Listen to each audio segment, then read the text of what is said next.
Hello बच्चों, कैसे हैं आप। आशा है मज़े में ही होंगे और हिंदी की कहानियाँ एंजॉय कर रहे होंगे। आज हम अपना नया टॉपिक शुरू करते हैं। टॉपिक नंबर 7, डाकिये की कहानी, कंवर सिंह की जुबानी। डाक क्या होती है ये तो हमने लास्ट चैप्टर 6 चैप्टर में चिट्ठी के सफ़र में पढ़ ही लिया था।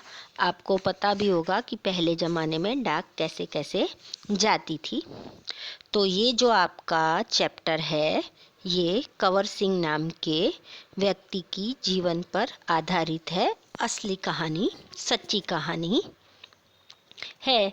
आजकल तो बहुत डाक बांटने के नए नए साधन, मैसेज पहुंचाने के हो गए, लेकिन पहले ज़माने में जब इंटरनेट की इतनी सुविधा नहीं थी तब डाकियों की जीवन कैसा था, उन्हें क्या क्या कठिनाइयाँ आती थी जब डाक का एक ही जरिया हुआ करता था। तो ये इस आपको चैप्टर में बताया गया है। तो आइए मेरे साथ रीडिंग स्टार्ट कीजिए। चैप्टर नंबर 7, पेज नंबर 58 की शिमला की माल रोड पर जनरल पोस्ट ऑफिस है। उसी पोस्ट ऑफिस के एक कंपनी में डाक छांटने का काम चल रहा है। सुबह के 11:30 बजे हैं। खिड़की से दूनी धूप छन कर आई है। इस धूप का मजा लेते हुए 2 पैकर और 3 महिला डाकिया फटाफट डाक छांटने का काम कर रही है। वहीं पर मैंने सरकार से पुरस्कार पाने वाले डाकिये कंवर सिंह जी से बात की। यही बातचीत आगे दी जा रही है। तो इसमें शिमला के पोस्ट ऑफिस की बात की गई है और इसमें आपने 2 शब्द नए सुने कि एक तो पेकर और एक डाक छांटना। तो डाक छांटने का काम क्या होता है कि हम तो एड्रेस लिखकर भेज देते हैं, लेकिन वो किस स्टेट के किस एरिया में जाएगी तो वो सब पोस्ट ऑफिस में, मेन पोस्ट ऑफिस में डाक आप वो अलग अलग खाने बटे होते हैं पोस्ट बॉक्स में, उसमें वो छांटते हैं डाक और फिर एक एक व्यक्ति उस एरिया में निकलकर बांटने का काम करता है। तो जो डाक छांटते हैं वो पेकर कहलाते हैं। तो कंवर सिंह नाम के एक असली व्यक्ति की कहानी है जो कि हिमाचल प्रदेश के शिमला जिले के नेरवा गांव का रहने वाला है। उसके परिवार में 3 लड़कियां और 1 लड़का है। 2 की शादी हो चुकी है और उसका 2 बेटे थे, पर एक बेटा पहाड़ी से लकड़ियां लाते हुए गिर गया और अब वो इस दुनिया में नहीं है।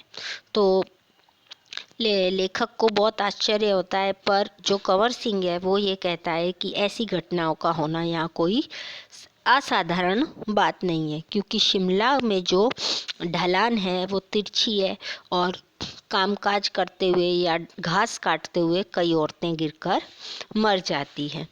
तो अभी भी वो गांव बहुत पिछड़ा हुआ है, वहाँ तक बस भी नहीं पहुँच पाई और हिमाचल के ऐसे अभी हजारों गांव हैं जहाँ पर पैदल ही चलकर जाना पड़ता है। तो फिर आपके बच्चे पढ़ते कैसे हैं?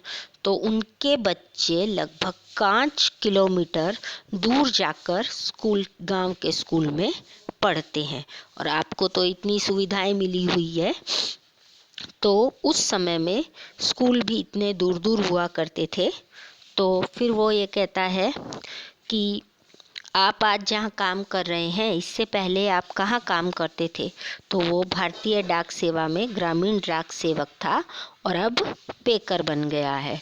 तो फिर वो बताता है कि एक पोस्टमैन क्या क्या काम करता है। चिट्ठी, रजिस्ट्री पर, पार्सल, बिल, बूढ़े लोगों को पेंशन आदि देने के काम जो है वो गांव का डाकिया करता था। तो आज भले ही हमारे पास संदेश भेजने के नए नए साधन आ गए हैं, जैसे फ़ोन, मोबाइल, ईमेल, तो पर पहले के ज़माने में डाक पहुंचाने का सबसे मेन जरिया पोस्टमैन था और यही कारण था कि लोग डाकिये का बहुत आदर और सम्मान करते थे और उसकी इंतज़ार करते थे। तो वो पूछ रहे हैं कि आपको नौकरी में मज़ा तो आता होगा? तो वो ये कहता है कि जब मैं किसी सिपाही का मनी आर्डर लेकर उसके घर जाता हूँ तो उसके बूढ़े माँ बाप की खुशी भरा चेहरा देखते ही बनता है। जब किसी की रजिस्ट्री आती है और उसमें अपॉइंटमेंट लेटर होता है यानी नियुक्ति पत्र, तो लोग बहुत खुश हो जाते हैं। हिमाचल के बूढ़े लोगों को पेंशन हर 6 महीने के बाद एक साथ दी जाती है, इसलिए वो डाकिया जब भी पहुंचाने जाता है तो वो लोग उसको बहुत सारी ढेर सारी आशीर्वाद और दुआएं देते हैं। आपका पेज पलटिए। तो वो ये कह रहे हैं कि आप क्या शुरू से इसी डाकघर में काम कर रहे हैं? तो वो उनको बताता है कि नहीं, पहले वो लाहौल स्पीति जिले के किब्बर गांव में नौकरी करता था, जो कि क्या है, हिमाचल का सबसे ऊंचा गांव है। अभी भी गांव ऐसे हैं कई जहां तो न बस जाती है और न ही टेलीफोन। तो अब उसे आश्चर्य होता है कि जहाँ बस भी नहीं जाती और पहाड़ी इलाका है तो डाक पहुँचाने का काम आसान तो नहीं होगा। अब वो आपने को बताता है कि जब हाँ मुश्किलें आती है, सुबह से 6 बजे से उस पोस्टमैन की ड्यूटी शुरू हो जाती है।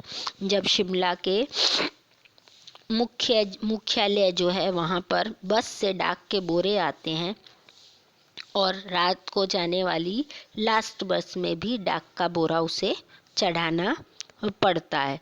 तो शिमला जो कि है बहुत ठंडा प्रदेश है, बहुत बर्फ़ जमी रहती है और इस बर्फ़ से क्या होता है कि चलते चलते पाँव स्नो बाइट हो जाते हैं और पैर नीले पड़ जाते हैं, उंगलियां झड़ने लगती है और गैंग्रीन भी हो जाता है।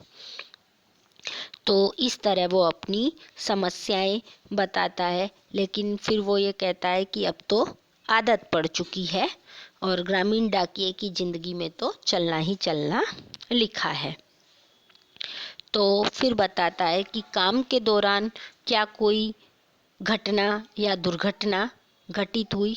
तो जो कंवर सिंह है वो अपनी काम के दौरान हुई एक घटना के बारे में बताता है कि उसका तबादला जब शिमला के जनरल पोस्ट में तो हो गया था, तो उस समय रात को गेस्ट हाउस और पोस्ट ऑफिस चौकीदारी का काम दिया गया। उसका बेटा उसके साथ ही रहता था, लेकिन एक दिन 29 जनवरी की रात को कुछ लोग आए और ज़बरदस्ती अंदर घुसकर उसे मारना पीटना शुरू कर दिया। जब उसने पूछा कि क्यों पीट रहे हो, तो उन्होंने कोई जवाब भी नहीं दिया और इसके सिर पर कोई भारी सी चीज मारी जिससे उसका सिर फट गया। वो जोर से चिल्लाता रहा, तो चिल्लाने के बाद वो लोग भाग गए, पर उसके जो आसपास के जो पोस्ट ऑफिस के दूसरे जने थे उसके साथ काम करने वाले, वो आए और वो उसे हॉस्पिटल में ले गए। तो उसके सिर पर कई टाँके आए और इन्हीं टाँकों की वजह से आज भी उसको एक आँख से दिखाई नहीं देता है। तो सरकार ने उसे जान पर खेलकर डाक की चीज़ बचाने के लिए बेस्ट पोस्टमैन का इनाम दिया। ये इनाम उसे कब मिला? 2004 में, यानी 2004। इस इनाम में कितने रुपए मिले? 500 और प्रशस्ति पत्र। मैं और मेरा परिवार आज भी बहुत खुश हैं। आज भी मैं गर्व से कहता हूँ कि मैं बेस्ट पोस्टमैन हूँ। तो मतलब ज़िंदगी में उसे इतनी परेशानियाँ आई, इतना सब कुछ हो गया, उसकी एक आँख भी चली गई, लेकिन फिर भी वो उसे इस बात की खुशी है कि उसने अपना फ़र्ज और कर्तव्य बहुत अच्छे से निभाया और सरकार ने उसे इनाम दिया। तो यहाँ पर आपका चैप्टर ख़त्म हो जाता है। तो आशा है आप फिर से पढ़ेंगे और इसे दोहराएंगे, और अगर कभी आपको पोस्टमैन दिखे तो आप उसकी परेशानियों के बारे में समझने की कोशिश करेंगे। धन्यवाद।